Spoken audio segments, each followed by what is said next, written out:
Well, he tweaked the hamstring earlier in the week, and yesterday it looked kind of glum, but he was able to get back out there today. So he's on track to play Sunday, and I think if he's healthy and available, I think he'll be the Eagles' starting running back, and I think they'll lean on him. This brings us back to some of those conspiracy theories earlier in the week when he got injured the day he was supposed to talk to the media and therefore couldn't talk to him. So, for the people who think he's frustrated, I agree with that, but at some point you have to turn it around, and the best way to do that, obviously, is to be on the football field. Let me ask you, John, do you think that I'm not devaluing him or discounting him at all as a talent. Do you think he is a big loss if he doesn't play? Yeah, I do. I'm not in that camp that automatically assumes that it's, puts it all at his feet. I think, we've talked about it all week. I think it's a confluence of things. And, from the tempo, from the scheme, to the offensive line, to the style of runner he is. So I think it's sort of a storm of things that have gone wrong. And it isn't just him. But if you're going to turn this around, and remember, the difference, it's bad enough to be 0-2, but if you're 0-3 in this league, you just don't make the postseason. Statistically, history says that. So this is a very important game, and you need your best players on the field, and he's one of them. So I think he's got to be out there if he's healthy enough to be out there. Yeah, I mean, obviously they brought in Matthews, and he said during the week that they brought Matthews in here because they were very similar guys. So you wonder if the game plan changes at all with Ryan Matthews out there, and if maybe Matthews gives him a little bit of a spark. And Rich Cimini was on about a half hour ago from ESPN.com covering the Jets, John, and he said the Jets were licking their chops to face this offense, but the one guy they were concerned about was Sproles because their linebackers don't cover very well. Is Sproles a guy that we think is going to get more looks with Murray, being tweaked? Well, that's the problem. I think everybody's concerned every week with Darren Sproles because he's one of those guys who's just a matchup nightmare. I don't know if any defense has a linebacker or a safety who can cover that guy. But the problem is he's 5'6". He is what he is. He's well north of 30, and he's a situational player. It's not like you can give him the football 25, 30 times in a game. It's not like he can be out there for the majority of repetition. So he is what he is at this stage of his career, and he's going to touch it probably 10 to 15 times, and that's not going to change, even though people may want it to. And that's not something I'm going to kill Chip for, because if he did give it to him 20, 25 times, Darren Sproles not going to be around very much longer because he can't handle that kind of workload. All right, John McMullen here, 97.3 ESPN.com. As he has chronicled over at the website, Michael Kendricks will not play either. I don't know if that's a big surprise, but my question would be, one, how big of a loss is he to this defense? Two, last year it's a similar thing with the groin, and he might play. He was walking around practice. He was out like 4 weeks when it seemed like, he may play. Do we think this thing could linger the same way? Yeah, it could. We've talked about that. Anytime you have a speed-based player and there's a leg issue, whether it's a hamstring, a groin, something like that, that's the kind of thing that can linger. And, if you push yourself to get back on the field too quickly, all of a sudden you can aggravate it, and it could be a longer-term injury. So you have to be very careful with those types of players. It usually shows up more at a skill position, a wide receiver, running back, something like that. And teams tend to be very cautious with it. That's a position the Eagles have depth at, even though obviously it's taken a massive hit with no Alonzo, no Kendricks. But even though, Jordan Hicks played well as a rookie. They have Brad Jones, who's a veteran. They brought Najee Good back. So these are guys who aren't going to be, the stage is not going to be too big for them. So at least if you're looking for a bright spot, a silver lining, it's the fact that that's a position they do have more depth than most. Yeah, they do have Jordan Hicks in there, and I was impressed with him. You said you were pretty impressed with him as well in the time he had against the boys the other day. And then obviously here's another area that I think is interesting because Cedric Thornton's out. Taylor Hart was going to take his spot. He has been rolled out today, so that means Brandon Baer, who you wrote about over at the website, will get some extended playing time. Vinnie Curry as well. Is Baer capable of handling extended playing time? Well, he's not used to getting, starter repetition, so it is concerning that both players are out because, Taylor had been playing about 28% of the snaps, so he was a key part of the rotation. Now you have both guys out.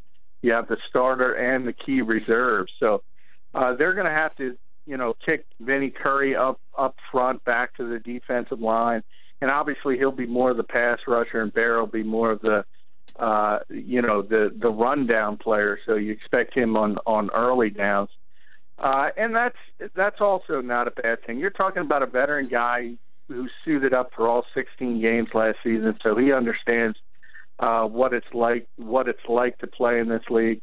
We all know Vinnie Curry. They probably shouldn't have moved him to outside linebacker anyway.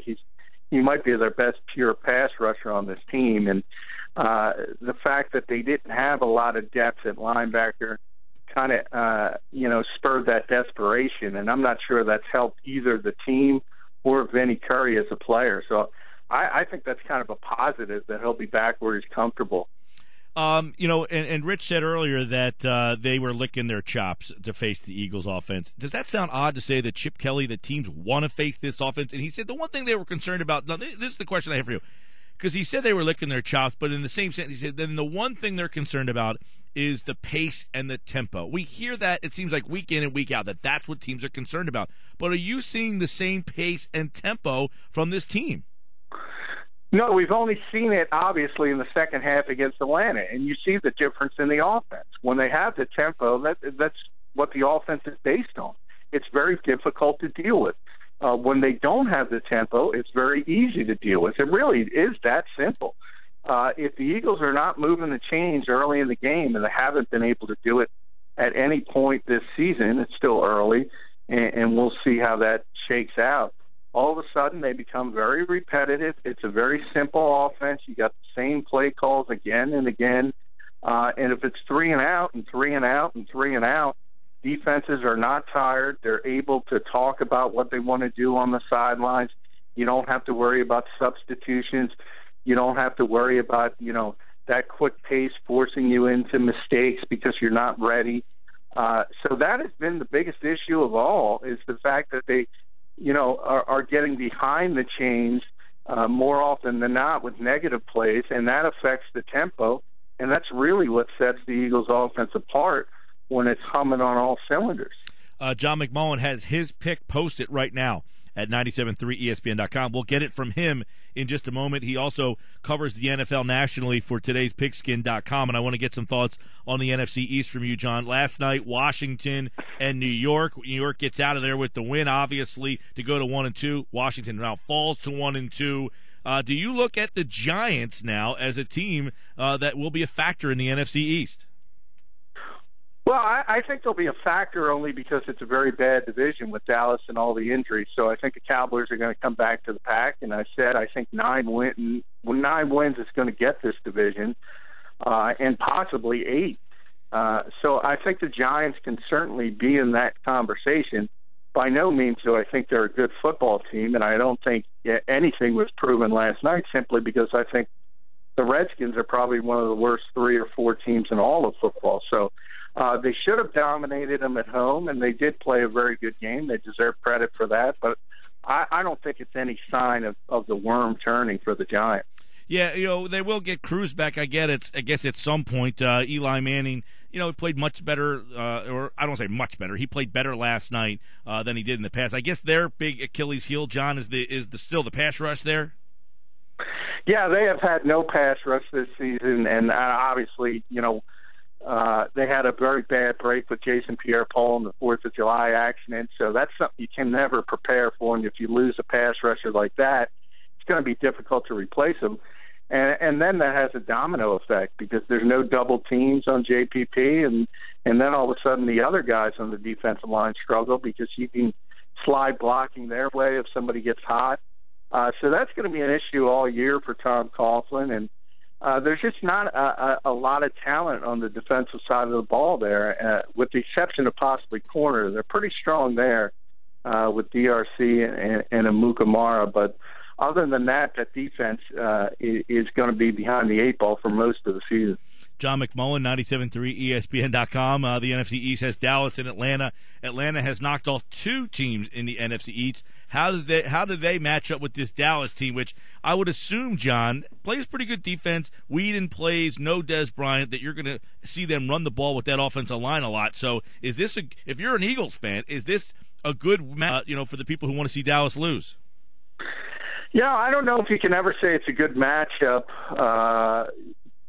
when you're the Cowboys. So people looking for him to lose, yeah. I mean, Brandon Whedon, we saw what he was in Cleveland. He was a first-round bust, and even though people talk about his arm talent and his ability to throw the football, until that translates to an NFL field on a consistent basis, you certainly can't count on it. And sometimes these things happen in the NFL, and things start breaking your way, and it seems like that's happening to Dan Quinn in Atlanta in his rookie season, because if you look at this on the schedule, if you're Atlanta, you say, we're probably going to lose that game, to be honest. But now you go in and you have all of a sudden Matt Ryan and Julio Jones playing at a high level, and it's kind of hard to imagine the Cowboys scoring enough points to be able to keep up with the Falcons.